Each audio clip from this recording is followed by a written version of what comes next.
Hi everyone, I'm Lorraine Driscoll, and this is another episode of Building Better Brains, where each week I talk about the root cause of why your child might be struggling with learning, reading, and behavior, and what are some solutions that reach way beyond the limitations of IEPs, medication, and endless tutoring.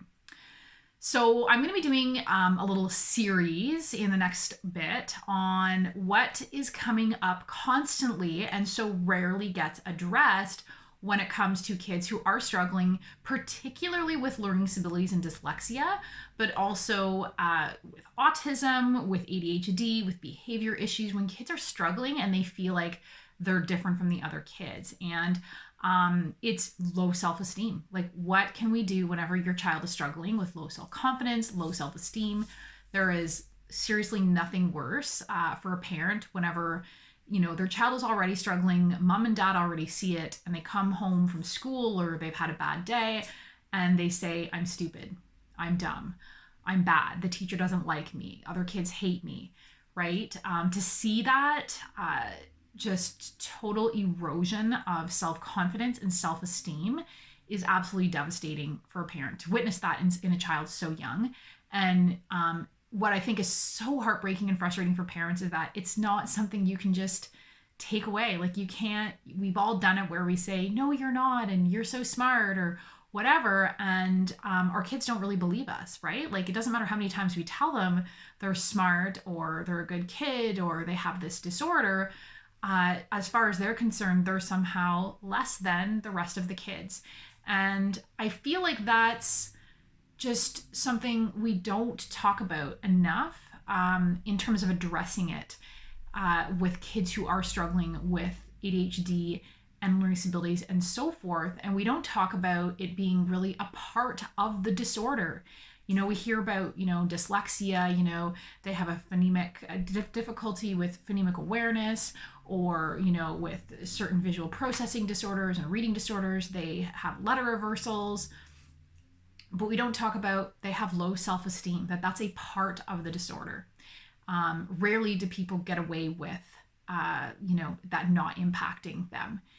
And my concern as an educational therapist and someone who works with children and their parents is that this low self-esteem needs to be addressed. And because if it's not, then what happens is it can exasperate the disorder. And that's something else that's very rarely talked about. I see so often, and I saw this as a teacher, kids who stop trying. They just totally give up. In education, it's called learned helplessness. They just totally think there's nothing they can do to improve their learning, their ability to learn, and they just check out. And or every little normal frustration that occurs with all of us with learning, to them is just a further confirmation that they're stupid.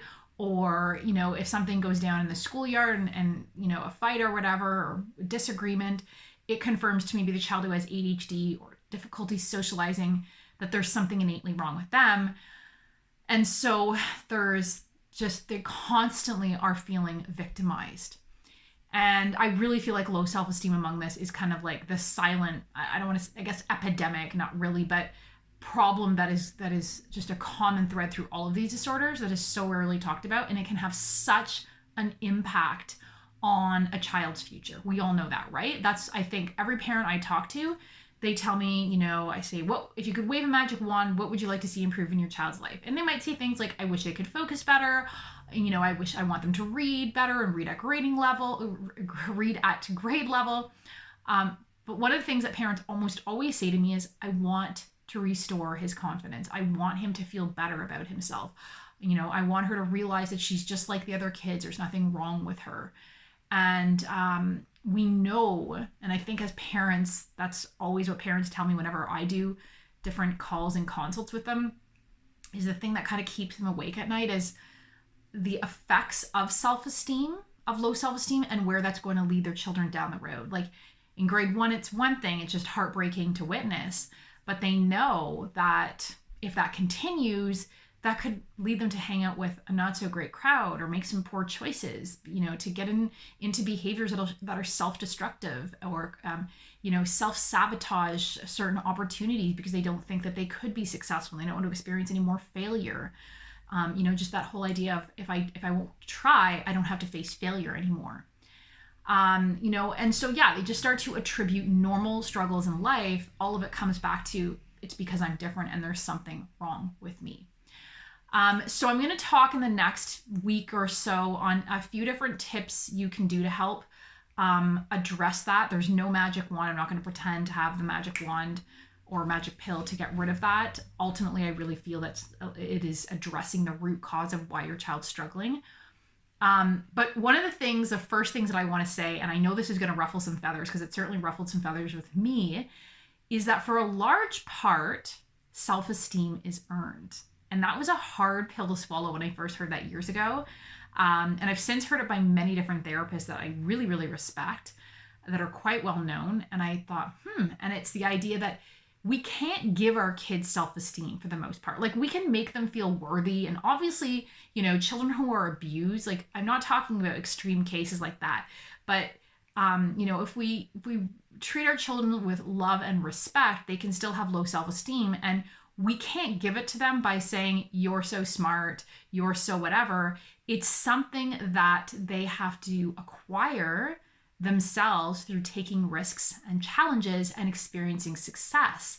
And that self-esteem is acquired by overcoming those challenges, right? So I was just listening to a podcast totally unrelated to anything I'm talking about a few weeks ago. And it was a therapist who was mentioning how she was really procrastinating and she was not doing this and not doing that. And she just felt really awful about herself. And she said, I'm a therapist. I realized if I want to have self-esteem, I'm going to feel better at myself by the end of the day. If I get up and I work out and I do this and I do that, and if I do the things that I know I can do and I hold myself accountable to it, where we all have those things, those moments or those weeks where we're not doing what we really want to be doing and we don't feel good about ourselves. And if that becomes a chronic issue, which it does with a lot of children who have learning disabilities and behavior difficulties, then it becomes a vicious cycle where they, don't work through something or strive or whatever the case may be.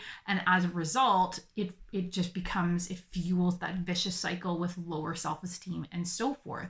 And so what I mean by self-esteem is earned is that we can't kind of be that helicopter parent where we just keep telling our kid they're smart and so forth. We need to kind of have to some degree to hold them accountable as much as is reasonable within their limitations, and to kind of teach them that if we want to feel good about ourselves, we have to keep trying and focus on our successes and so forth.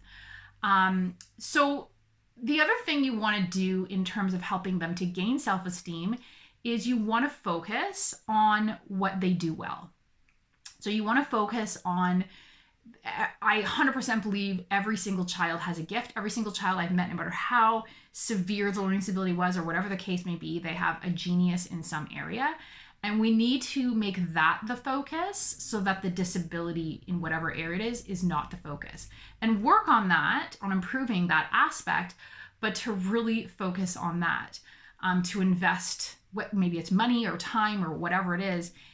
And it could be sports, it could be drama, it could be art, so that they realize they are good at something.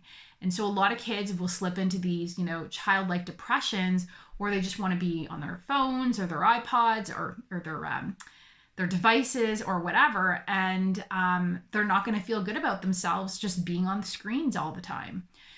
So basically you want to focus on what they do well, encourage them to pursue their passion, to commit to it, to show up.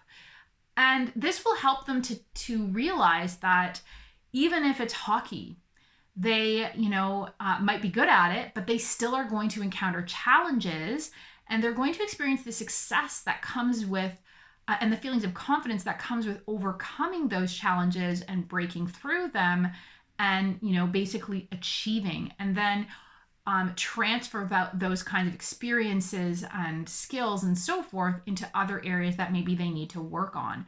And so you want to give them challenges at first that you kind of know they're going to be able to overcome. You want to set them up for success so that it slowly starts building their self-esteem, and then maybe giving them harder and harder challenges as time goes on, when they've built some emotional resilience to be able to face those challenges and not kind of just give up or just see it as a further confirmation that there's something innately wrong with them. And basically, the more that they learn the process of mastery, and that learning is a challenge for all of us, the better it will be.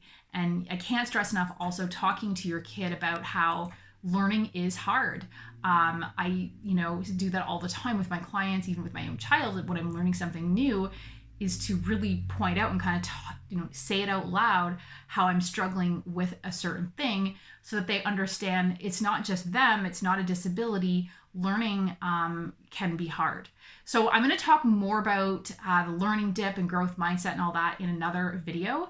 But for today, keep in mind, as much as it ruffles our feathers, we can't give our kids self-esteem, and that'll make more sense in a little bit as well.